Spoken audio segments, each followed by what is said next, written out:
Muhammad wa ala alihi wa ashabihi ajma'in. Allah Ta'ala fi kitabihil karim, a'udzu billahi minasy syaithanir rajim. Bismillahirrahmanirrahim. Ya ayyuhalladzina amanu taqullaha haqqa tuqatih wa la tamutunna illa wa antum muslimun. Ayyuhal khadirun rahimakumullah, usikum wa iyaya bitaqwallah faqad faza man ittaqa.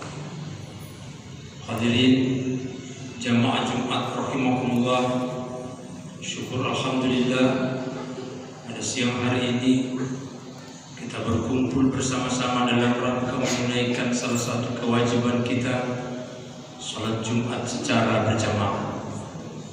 Kita bermohon dan berdoa kepada Allah Subhanahu wa Ta'ala, semoga seluruh amaliyah kita, baik itu yang telah kita laksanakan, baik itu yang akan kita laksanakan, bahkan yang sudah kita laksanakan, diterima baik di sisi Allah Subhanahu wa Ta'ala.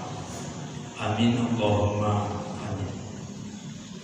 Jamaah Jumat rahimakumullah, apalagi di bulan sekarang ini, bulan Rabiul Awal, yang orang mengatakan bulan Maulidun Nabi Sallallahu Alaihi Wasallam, bulan di mana dilahirkannya Rasulullah Sallallahu Alaihi Wasallam, yang secara tegas Al-Quran memerintahkan kepada kita, fabidzalika falyafrahu, karena kelahiran Rasulullah, falyafrahu, maka bergembiralah.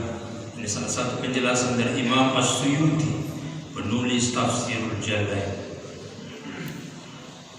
Jamaah Jumat rahimakumullah, salah satu doa Rasulullah sallallahu alaihi wasallam, Allahumma a'inni ala zikrika wa syukrika wa husni ibadati.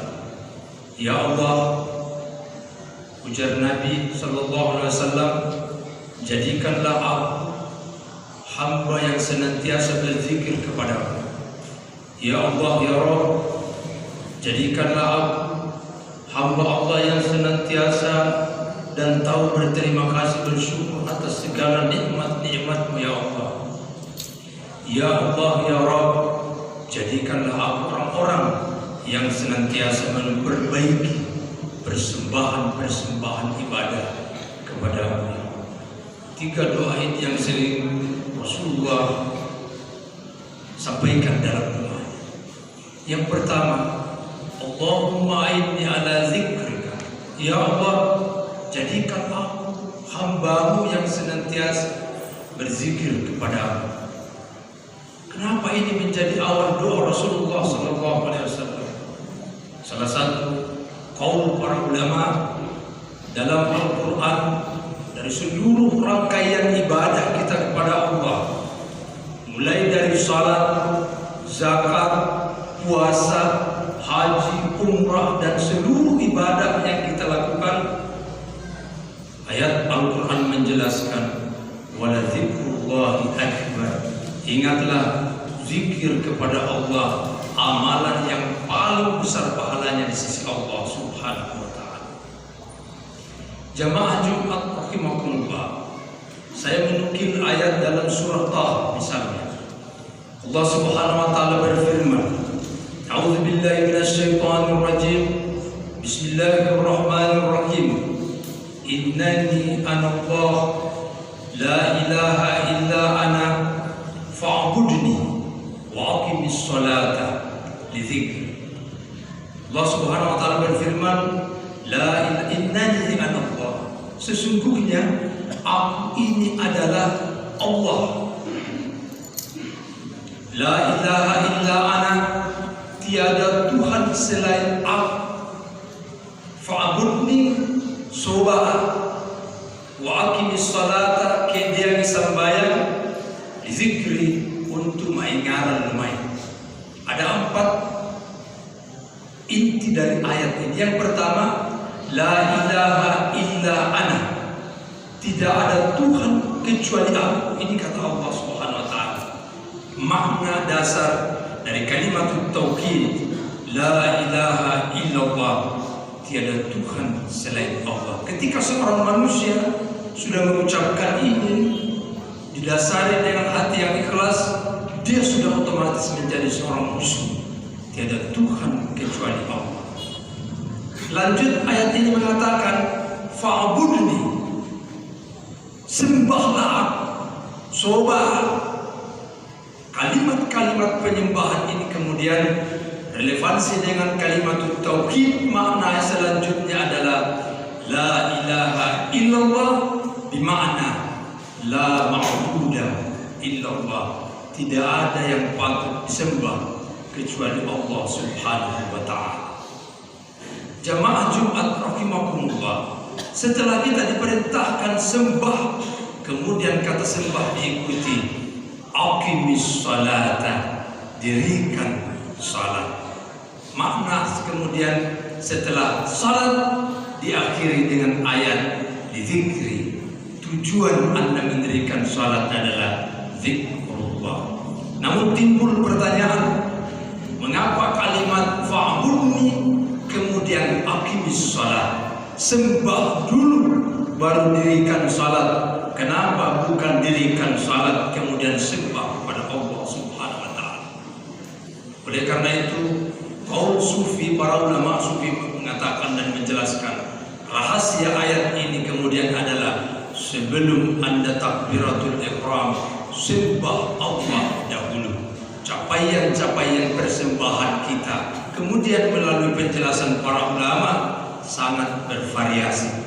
Misalnya Syekhul Islam Imam Al-Ghazali sebelum melafazkan takbiratul ihram duduk dengan baik, tenang sambil membaca ilahi anta maksudi wa ridhaka matlubi a'tini mahabbataka wa ma'rifah.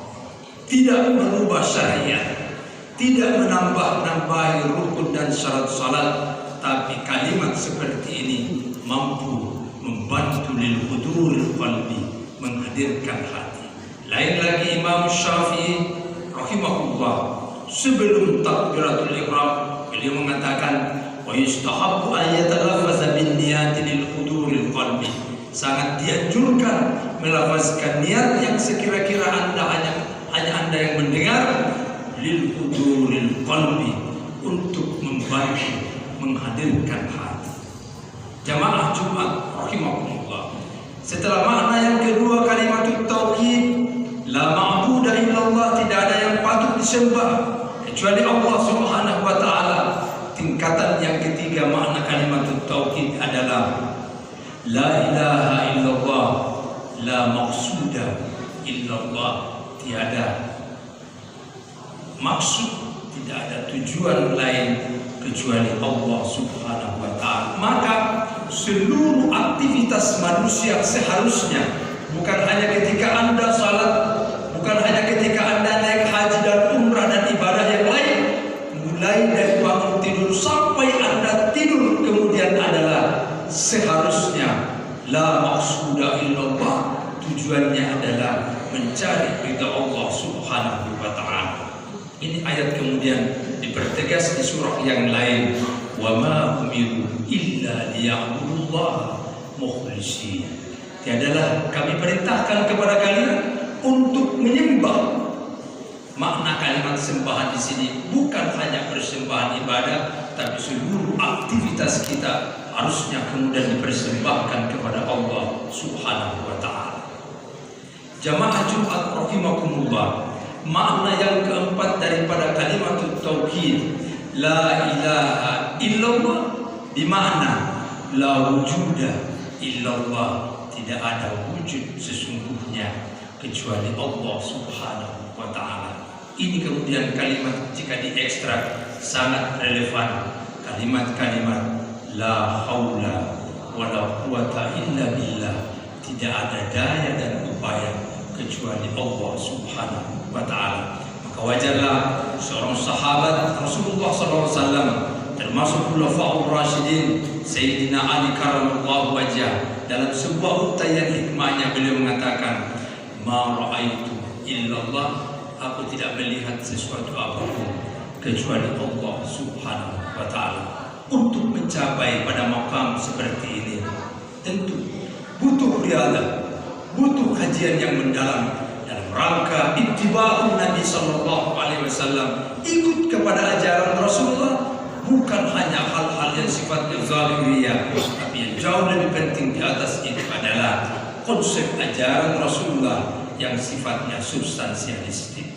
Jamaah Jumat rahimakumullah, terakhir dari khutbah yang saya sampaikan pada siang hari ini, untuk menemukan ajaran dan risalah Rasulullah SAW secara kafah, secara sempurna, bersihkan hati dari noda. Syekhul Islam Ibnu Athaillah Sakandari Untayat Hikmah dalam kitab Syarh Al-Hikam mengatakan, kaifa yusrikul qalba suwarul akwani muntabi'atun fi mirqati qalbihi. Bagaimana mungkin hatimu bisa bercahaya, bagaimana mungkin hatimu bisa disinari nur ilahi muntabi'atun fi mirqati qalbihi. Gambaran-gambaran keduniaan terlalu mendominasi kehidupanmu sehingga menghijab nur ilahi masuk dalam kalbu kita.